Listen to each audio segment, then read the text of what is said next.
بسم اللہ الرحمن الرحیم۔ بسم اللہ الرحمن الرحیم۔ السلام علیکم عزیز طلبہ کرام،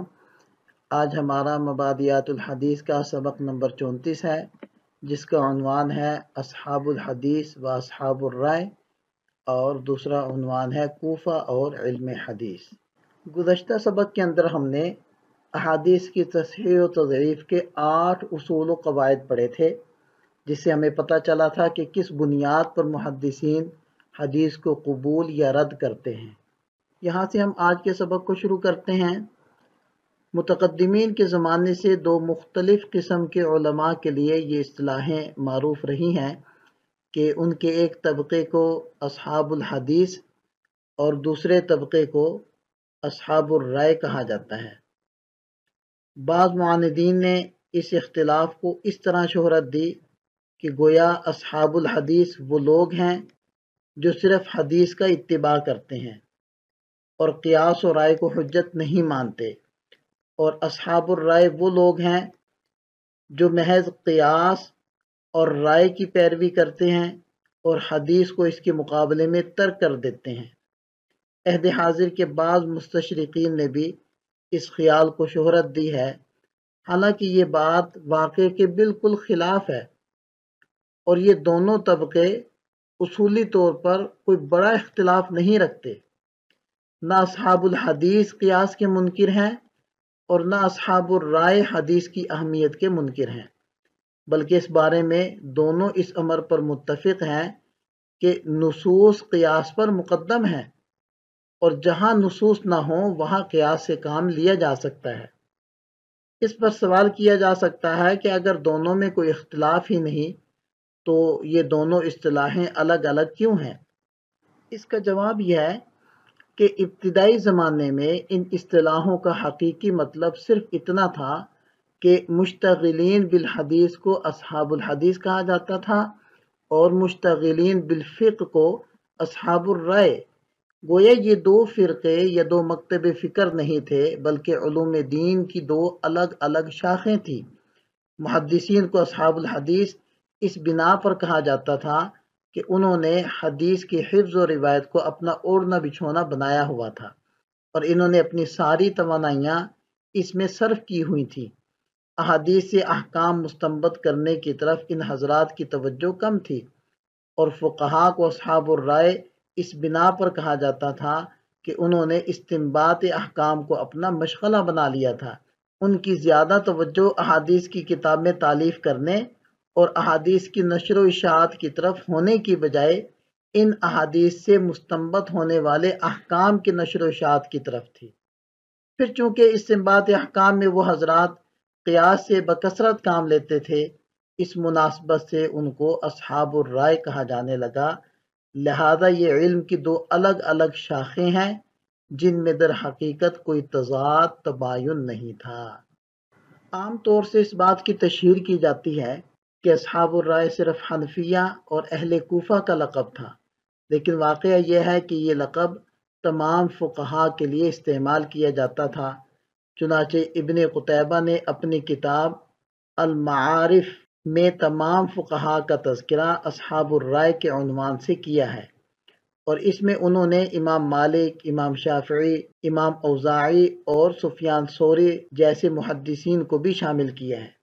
اسی طرح علامہ محمد بن الحارث الخشنی رحمہ اللہ نے اپنی کتاب قضاۃ القرطبہ میں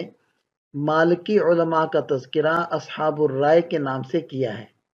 اسی طرح حافظ ابو الولید الفرزی المالکی اپنی کتاب تاریخ علماء اندلس میں فقہائے مالکیہ کا تذکرہ کرتے ہوئے انہیں اصحاب الرائے کہتے ہیں۔ علامہ ابو الولید باجی مالکی موطا کی شرح منتقی میں تمام فقہاء کے لیے اصحاب الرائے کا لفظ استعمال کرتے ہیں،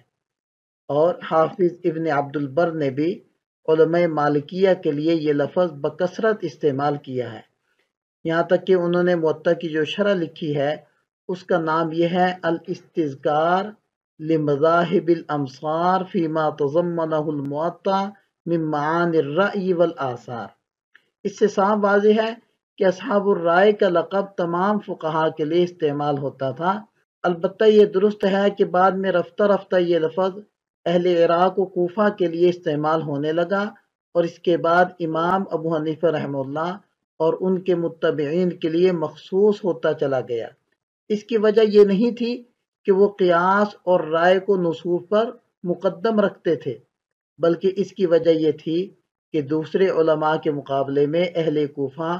خاص طور سے امام ابو حنیفہ رحمہ اللہ اور ان کے متبعین نے استنباط احکام کو بہت زیادہ اور اپنا خصوصی مشغلہ بنایا تھا۔ دوسرے حضرات کا معاملہ تو یہ تھا کہ روزمرہ کے جو مسائل پیش آتے وہ صرف ان کو قرآن و حدیث سے مستنبط کرتے تھے، لیکن امام ابو حنیفہ رحمہ اللہ وغیرہ نے صرف روزمرہ کے مسائل پر اکتفا نہیں کیا، بلکہ کسی مسئلہ کی جتنی صورتیں عقلاً ممکن تھی ان کے احکام بھی منضبط کر دیے، اور ظاہر ہے کہ اس کام کے لیے قیاس کا استعمال وسیع پیمانے پر ہوا، اسی لیے ان پر بطور خاص اصحاب الرائے کا لقب چسپاں کیا گیا۔ اور احناف کے حق میں یہ کوئی عیب نہ تھا، بلکہ ان کے لیے یہ بات باعث فخر تھی کہ انہوں نے فقہ کو پہلی مرتبہ مرتب کیا۔ چونکہ اصحاب الرائے کا لفظ زیادہ تر حنفیہ پر بولا جاتا تھا، اس لیے بعض معاندین کو یہ پروپیگنڈا کرنے کا موقع ہاتھ آ گیا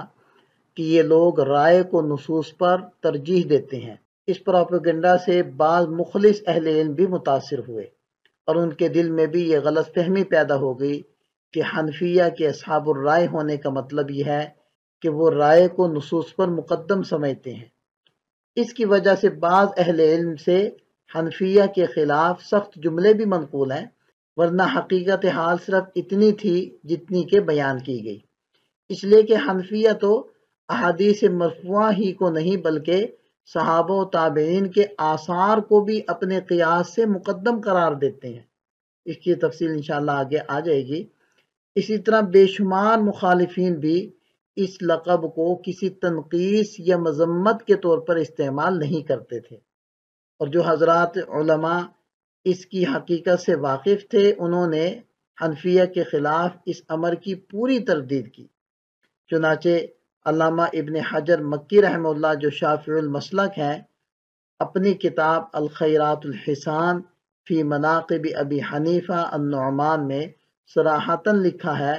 کہ جس کسی نے حنفیہ کو اصحاب الرائے قرار دیا، اس کا منشا کوئی عیب لگانا نہیں تھا،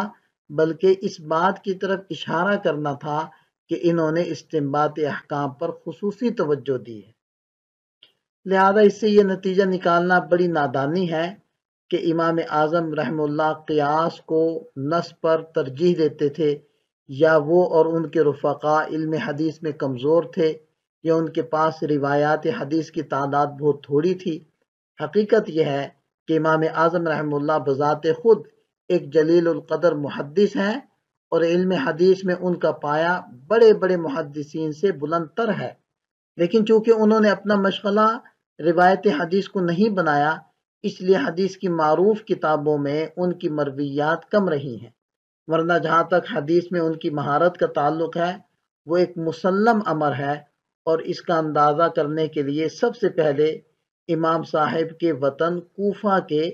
علمی حالات پر ایک نظر ڈال لینا مناسب ہوگا۔ عہد صحابہ و تابعین میں کوفہ علم حدیث اور علم فقہ کا سب سے بڑا مرکز اور مخزن تھا۔ یہ شہر حضرت عمر رضی اللہ عنہ نے آباد کیا تھا، اور چونکہ یہ 9 مسلم افراد کا مسکن تھا، اس لیے اس میں تعلیم و تربیت کی طرف خصوصی توجہ دی تھی، اور اس میں صحابہ کرام کی بڑی تعداد کو بسایا تھا، یہاں تک کہ صحابہ میں سب سے زیادہ فقیہ صحابی حضرت عبداللہ ابن مسعود رضی اللہ عنہ کو وہاں معلم بنا کر بھیجا، اور اہل کوفہ سے فرمایا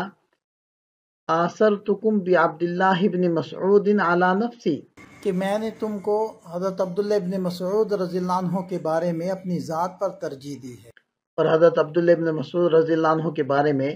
حضرت حذیفہ بن یمان رضی اللہ عنہ کا یہ ارشاد مشہور ہے کہ ان اشبہ الناس ہدیا ودلا وسمتا بمحمد صلی اللہ علیہ وسلم عبداللہ ابن مسعود، بلا شبہ سب لوگوں سے اپنی چال ڈھال اور وضع اور سیرت میں نبی پاک صلی اللہ علیہ وسلم سے سب سے زیادہ مشابہ عبداللہ ابن مسعود ہیں۔ اور حضرت عمر رضی اللہ عنہ ان کے بارے میں فرمایا کرتے تھے کنیف ملئ علما، یہ ایک ایسے برتن ہیں جو علم سے بھرے ہوئے ہیں۔ لہذا حضرت عبداللہ ابن مسعود رضی اللہ عنہ آخری عمر تک کوفہ میں مقیم رہے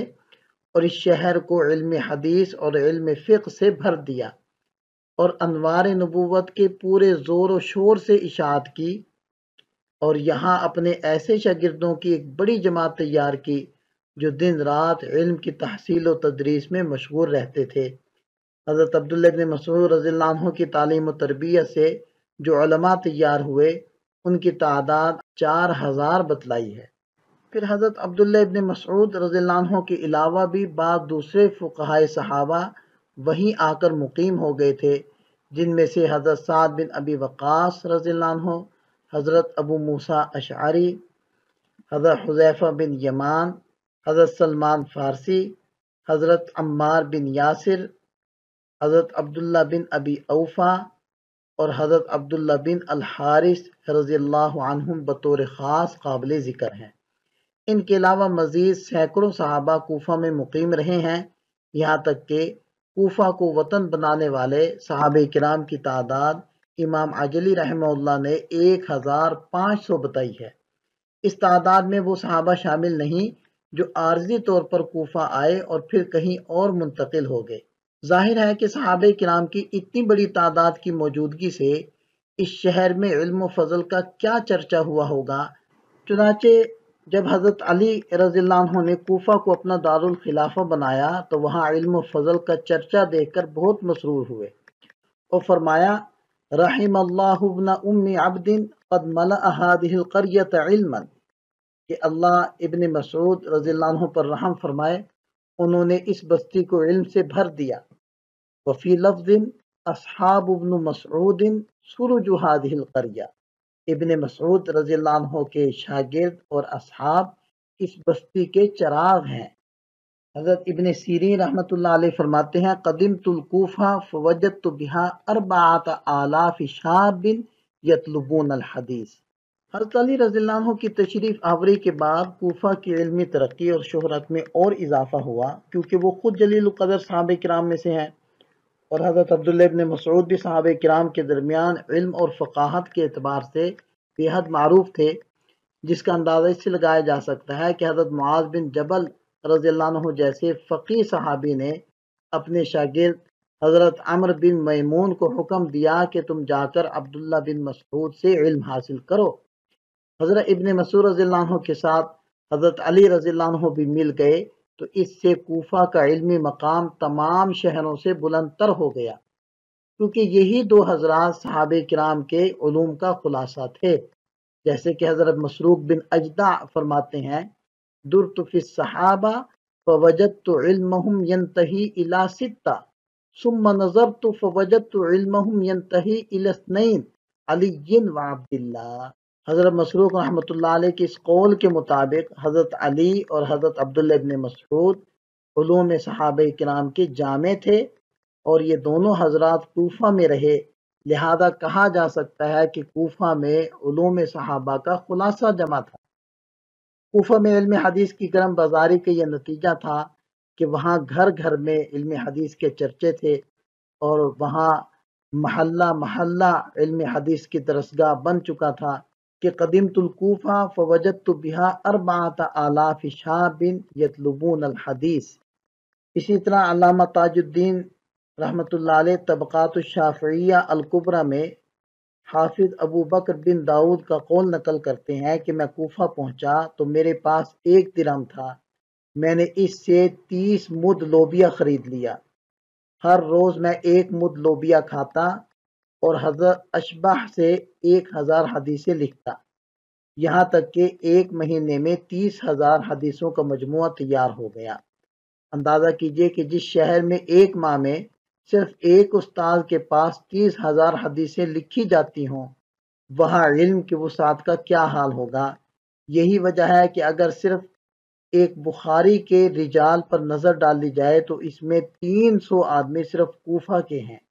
یہی وجہ ہے کہ امام بخاری رحمہ اللہ نے بار بار کوفہ کا سفر کیا۔ ہمارا سبق آج کا مکمل ہوتا ہے، جس کا خلاصہ ہے اصحاب الحدیث و اصحاب الرائے۔ اس کے اوپر ہم نے تفصیل سے بات کی اور کوفہ اور علم حدیث اس کے اوپر روشنی ڈالی۔ ملتے ہیں نئے سبق کے ساتھ۔ اللہ تعالی ہم سب کا حامی و ناصر ہو، دعاؤں میں یاد رکھیے گا۔ السلام علیکم۔